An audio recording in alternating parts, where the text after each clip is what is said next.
ఓం సచ్చిదానంద పరబ్రహ్మ పురుషోత్తమ పరమాత్మ శ్రీ అప్పుడే కాన్ఫరెన్స్ లో భగవతి దీక్ష సమేత దాసరి ఆర్తిచ్చి శ్రీ మీరు భగవతే శిరస్సు మీద చేతులు నమః. పెట్టుకొని దీక్ష తీసుకున్నారు.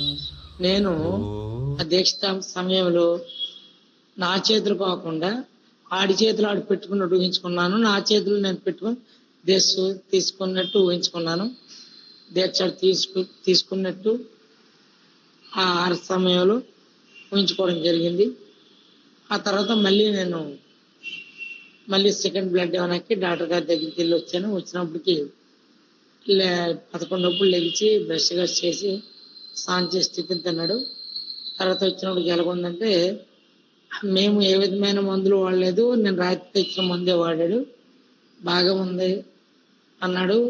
తర్వాత ఇవాళ నేను చాలా సంతోషంగా హ్యాపీగా ఉన్నాడు. నేనేటి అనుకున్నాను, వీడికి గొంతు పడ్డాడు, గొంతు సంబంధించి డాక్టర్ దగ్గర పట్టుకెళ్ళి డాక్టర్ దగ్గరికి చూపించి చేయించాలా, మళ్ళీ స్కూళ్ళు డాక్టర్ గారు ఏం చెప్తారని మనసు వెలువెల్లాడిపోయింది. ఆ సమయంలో దీక్ష అనే సమయంలో టక్మని భగవాన్ జ్ఞాపకం వచ్చి, నాకేమో ఆడికి దీక్ష చెప్పించినట్టు అయింది. దాసజీ ఆడి చేతులు ఆడు పెట్టుకొని దీక్ష తీసుకుంటున్నట్టు ఊహించుకొని నా మటుకు నేను దీక్ష తీసుకున్నాను. దీక్ష ఆరు సమయంలో ఇచ్చిన దీక్ష బాగా ఆడికి ఫలించి ఈరోజు భగవాను మంచి ఆరోగ్యాన్ని ఇచ్చారు. అందుకు వేల కృతజ్ఞతలు. నమస్తే అమ్మా భగవాన్. నమస్తే అమ్మా భగవాన్ శరణం. అనంత కోటి కృతజ్ఞతలు, అభినందనలు. ఈరోజు కాన్ఫరెన్స్ లో అపరాధ భావాన్ని గురించి ఉదాహరణతో సహా మనసు హత్తుకునేటట్టు, హృదయాన్ని స్పందించేటట్టు, అంతరంగాన్ని వీక్షించేటట్లు ఈరోజు దాసాజీ గారు చెప్పారు. అది నాకు ప్రాసెస్ జరిగింది.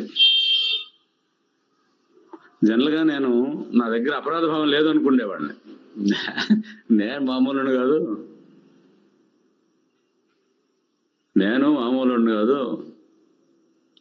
నా పితృదేవత మా పితృలు ఇచ్చిన ఆస్తి అంతా ధూళికణం కూడా ఉంచుకుంటూ పనిచేశాను. వాళ్ళందరూ ఇప్పుడు కోటీశ్వరులుగా ఉన్నారు. నా బంధువులందరూ కూడా వాళ్ళందరూ అభిమానిస్తున్నారు.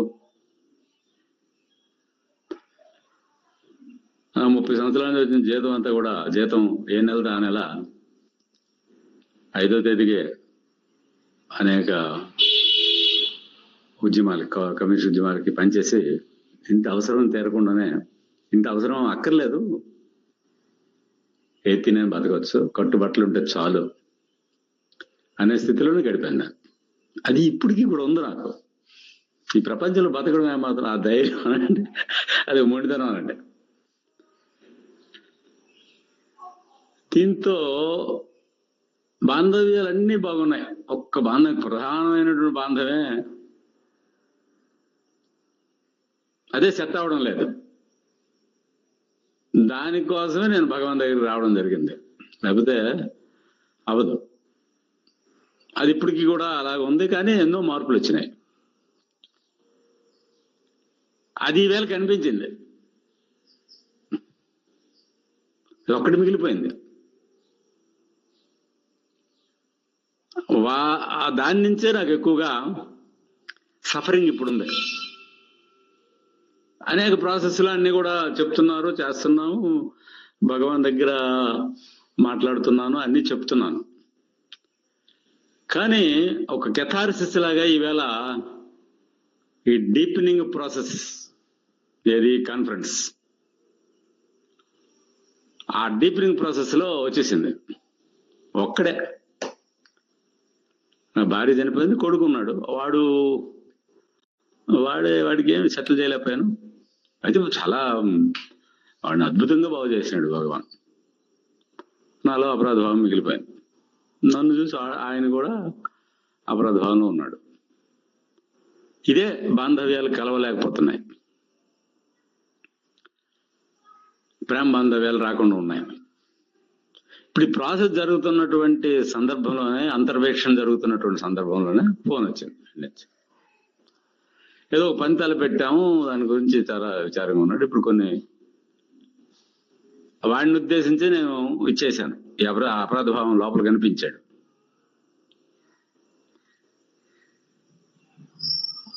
చేసి ఫోన్ ఎత్తినాను. కాన్ఫరెన్స్ లో ఇంకోటి ఫోన్ ఎత్తాను కదా, ఆడు ఫోన్ ఎత్తినాను. అది భయమానండి, మమకారం అండి. అదే వచ్చేసరికి, అన్న ఇన్ని లక్షలు నాకు వచ్చింది, నువ్వు నాకు చేసిన పని వల్ల, అమ్మ నువ్వు చేసిన పని వల్ల నాకు ఇన్ని లక్షలు కలిసి వచ్చింది. విశాఖపట్నంలో ఉన్నవాడు ఫోన్ చేశాడు. సర్లేరా అని చెప్పి అన్నాను. ఇది ఇక్కడ మిరాకిలే కదా, మామూలు మిరాకిల్ కాదు కదా. అది బాధలని తీరినట్టు కలిసి వచ్చింది. నాలో ముందు ధైర్యం వచ్చింది. అది అందరికీ చేశాను, అందరికీ చేశాను, కానీ వీళ్ళకి చేయలేకపోయాను, సరిగ్గా చదివించలేకపోయాను, ఉద్యోగం చూడలేకపోయాను, ఇంకా పెళ్లికి ఆలస్యం అయిపోతుంది, ఏమిటి వ్యవహారం అంతా కూడా అనేటటువంటిది నాలో ఉంది. ఎప్పుడెప్పుడు ఆయన ఇది చేసినప్పుడు, ఆడికి కోపం వచ్చినప్పుడు అవి దెబ్బతుంటాడు. సరే, మొత్తం మీద ఇది ఇవాళ పరిష్కారం అయిపోయింది. దెబ్బకుట దొంగల ముఠ, భగవానుడి మాటలే. ఆ దొంగల ముఠాలో ప్రధాన దొంగల నాయకుడు ఈ అపరాధ భావం. మన లోపల ఉన్న దొంగల ముఠాలో ప్రధాన దొంగల ముఠా నాయకుడు, బలమైనటువంటి వాడు ఈ అపరాధ భావం అనేటటువంటిది పటాపంచలు అయిపోయి ఆనందం వెల్లువిరుస్తుంది, అమృత వర్షం కురుస్తుంది, ఒక అద్భుతంగా ఉంది. మొత్తం గాయాలన్నీ ఒక్క దెబ్బతో పోయాయి, ఆనందంగా ఉంది. ఇక జీవితాన్ని ఇంకా మరింత స్పీడ్గా తీసుకొచ్చేటువంటి పరిస్థితి కూడా ఏర్పడింది. ఇంత గొప్ప జ్ఞానాన్ని ఇచ్చినటువంటి అమ్మ భగవానికి, ఈ డీపెనింగ్ చేసినటువంటి దాసాజీస్కి నేను అనంత కోటి కృతజ్ఞతలు తెలుపుకుంటూ సెలవు తీసుకుంటున్నాను. నమస్తే అమ్మ భగవాన్ శరణం. నమస్తే దాసుజీ. లాస్ట్ వీక్ మానస పూజ అప్పుడు నాకు జరిగిన మిరాకిల్ నేను షేర్ చేయబోతున్నాను. లాస్ట్ సండే నేను డ్యూటీ చేసి వచ్చి మండే నైట్ ఎర్లీగా నిద్రపోయాను. ఫోన్లో అలారం పెట్టుకోవడం కూడా మర్చిపోయాను. కానీ నెక్స్ట్ డే మార్నింగ్ కరెక్ట్గా 5:45కి నన్ను సుష్మా అని పిలిచినట్టు వినిపించింది. 3 times అదే వాయిస్ నాకు అలా వినిపించేసరికి, నా రూమ్లో నేను సింగిల్గానే ఉంటాను, సో నన్ను ఎవరు పిలుస్తున్నారా అని ఒక భయంతో లేచాను నేను. కానీ ఆ వాయిస్ మాత్రం అమ్మ, లాస్ట్ టైం నేను అమ్మని కలిసినప్పుడు సుష్మా అన్న వర్డ్సే నాకు అలా వినిపించాయి. లేచి సరే ఎందుకో లేచిపోయారులే అమ్మ అనుకుని నేను ఫ్రెష్ అయ్యి ఫోన్ ఛార్జింగ్ పెట్టుకుని అలారం పెట్టుకుని భగవాన్ దగ్గర అంతా నీట్గా క్లీన్ చేసుకున్నాను. ఎర్లీగా లేవడం వల్ల అంత క్లీన్ చేసి భగవాన్కి హారతి ఇద్దామని అన్ని రెడీ చేసుకున్నాను. అప్పుడు కాన్ఫరెన్స్ కనెక్ట్ అయితే ఆ రోజు మానస పూజ అని చెప్పి గుర్తొచ్చింది, ట్యూస్డే అని చెప్పి మానస పూజ అటెండ్ అవుతూ ఉన్నాను. మానస పూజ నాలో చాలా చేంజ్ తీసుకొచ్చింది. మానస పూజ జరుగుతున్నంత సేపు కాన్ఫరెన్స్ లో నేను అక్కడ ఉన్నాను, నేను వింటున్నాను అనే ఫీలింగ్ ఉండదు. ఒక వాయిస్ వినిపిస్తుంది, అది వినడం మాత్రమే జరుగుతుంది. నేను అనేది అయితే నాకు అక్కడ తెలియదు అసలు. చాలా రోజుల తర్వాత నేను ఆ మానస పూజను ఫుల్ కాన్ఫరెన్స్ అటెండ్ అయ్యాను.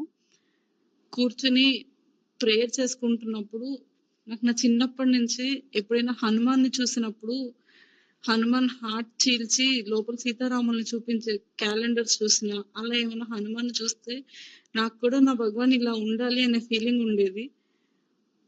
ఆ రోజు నేను మానస పూజ చేస్తున్నప్పుడు నా లోపల నేను అమ్మ భగవాన్ని చాలా క్లియర్ గా విజువలైజ్ చేసుకోగలిగాను. At the same time Bhagavan heart లో కూడా నేను ఉన్నట్టు నాకు చూపించారు. ఎప్పుడు నా హార్ట్ లో అమ్మ భగవాన్ ఉండడమే చూసుకున్నా, కానీ ఫస్ట్ టైం నేను భగవాన్ హార్ట్ లో నేను ఉన్నానని చూసుకున్నాను. నాకు చాలా హ్యాపీగా అనిపించింది. దాసజీ ఫ్లవర్స్ తో పూజ చేయమన్నప్పుడు నేను ఫ్లవర్స్ తోనే పూజ చేస్తున్నాను, కానీ ఆ ఫ్లవర్స్ భగవాన్ పాదాల మీద పడిన వెంటనే అవి ముత్యాల్లా అయిపోవడం, ఆ ముత్యాలు మెరడం నేను చాలా క్లియర్ గా విజువలైజ్ చేశాను. మానస పూజ జరిగినంత సేపు నేనైతే ప్రతి మానస పూజకి నా వరల్డే డిఫరెంట్ గా ఉంటుంది. Thank you very much Amma Bhagavan. Thank you so much Dasaji. Love you Bhagavan.